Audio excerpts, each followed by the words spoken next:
요한복음 10장 22절에서 27절 말씀입니다. 예루살렘에 수전절이 이르니 때는 겨울이라.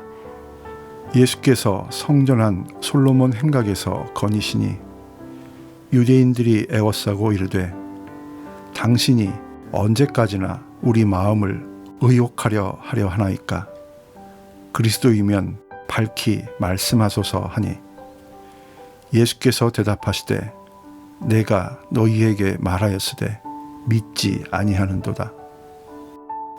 내가 내 아버지의 이름으로 행하는 일들이 나를 증거하는 것이거늘 너희가 내 양이 아니므로 믿지 아니하는도다. 내 양은 내 음성을 들으며 나는 그들을 알며 그들은 나를 따르느니라.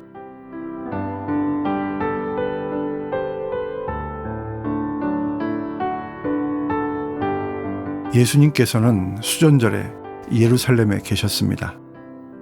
수전절은 성전을 새로 수리하고 단장한 것을 축하하는 절기입니다. 주전 2세기경 이스라엘을 지배했던 시리아 왕국의 안티오쿠스 4세 에피파네스는 유대인들을 박해했을 뿐만 아니라 예루살렘 성전을 회파하고 심각하게 오염시켰습니다.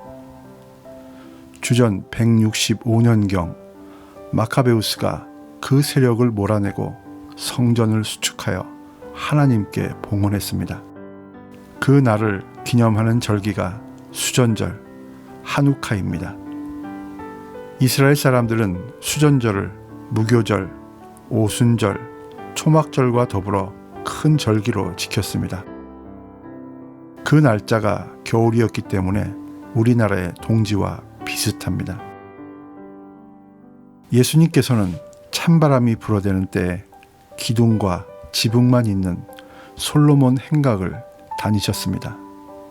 그것은 사람들에게 진리의 말씀, 생명의 말씀을 한마디라도 더 전하기 위함이었습니다.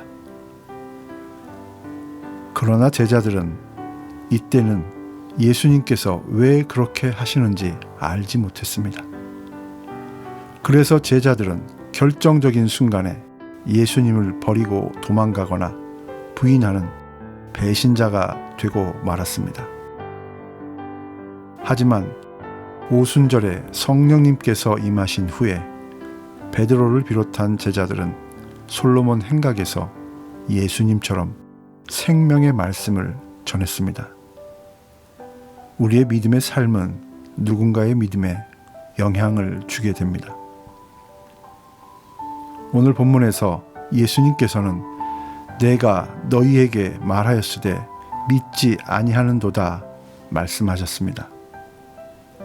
여기에서 너희는 평소 하나님과 하나님의 말씀을 잘 알고 있다고 생각했던 유대인들이었습니다. 그러나 그들은 하나님과 하나님의 말씀을 제대로 믿지 않았습니다.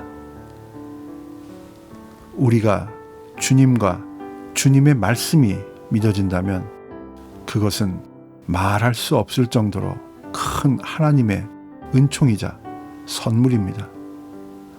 오늘 하루도 주님과 주님의 말씀을 바라보는 사순절의 한 날로 살아가시기를 소망합니다.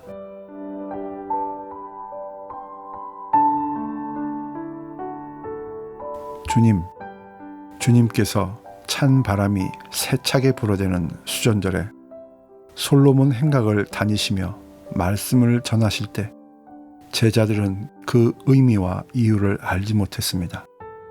하지만 오순절에 성령님께서 임하신 후에 그들은 주님과 동일하게 솔로몬 행각에서 하나님의 말씀을 전했습니다. 우리의 삶이 주님의 말씀을 담는 성전이 되게 하시고 그 말씀을 전하는 통로가 되게 하여 주시옵소서. 또한 세상에는 주님과 주님의 말씀을 믿지 않는 사람도 많고 믿고자 하되 믿어지지 않는다고 말하는 사람도 많은데 우리에게 주님과 주님의 말씀이 믿어지는 은총과 선물을 주셔서 감사합니다. 그 은총과 선물을 받은 사람답게 그 은총과 선물을 주신 분을 향해 매일매일 눈을 들고 살아가게 하여 주시옵소서. 예수님의 이름으로 기도드립니다. 아멘.